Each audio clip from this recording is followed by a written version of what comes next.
So the next frequently asked question is, what happens if I'm on the fence between one-on-ones and board and train?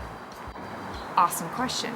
So we already talked a little bit about the board and train, how there's some dogs that aren't allowed to be on the fence. Major aggression, Right. major dog aggression, human aggression, high anxiety, separation anxiety, kind of our bigger issues, Yeah. They can't be on the fence. Now the dogs that can be on the fence are dogs that are maybe reactive on walks, like we said, running away, jumping up on guests, unruly in the house, things that can actually, they look like aggression, but or look like More major serious stuff, Yeah. but it may not be as serious. And we're going to get a good idea when we talk to you on the phone and when we read your contact form of where your dog kind of sits in our spectrum. If your dog is on the fence, if one of us talks to you on the phone and your dog is one of those fence dogs, you really just need to make the call for yourself and say, okay, do I want to do more of the work or do I want them to do more of the work? The other thing is that if you are on the fence and you want to start with a one-on-ones package, you can always come in, we'll start with the one-on-ones, one of us will work with your dog and you, and if we feel like, okay, this might, and even an hour into the session, we're like, this really is a dog that should be in a board and train.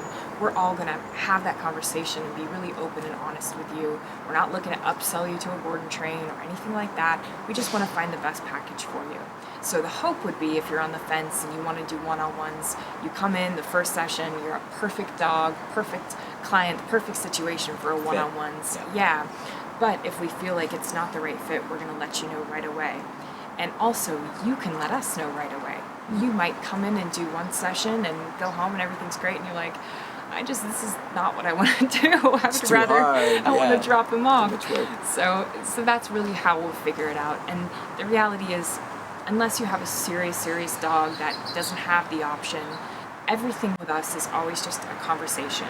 We're not just going to tell you what you're going to do and that's it. And, how are we going to, figure out money, or we're really flexible and all that stuff. We'll roll some money into another package, or we just want it to be best for all of us and for you to go home happy with your dog in a good space. Yeah. One of the cool things we do is we'll get videos from you guys. So having videos from you guys really helps us to ascertain where your dog sits. So if we haven't done a consult or we haven't met you guys personally, you send us some videos and then we can get a pretty good feel, like if you've got a reactive dog and we're like, whoa, that's really like serious stuff, then we can give you a good idea of whether that's something that might fit one-on-ones or might be better geared towards board and train, or if we're seeing like interior stuff and growling and anything like that. Videos can be really helpful tools for us to get better insight to be able to fit you into the right program. Exactly.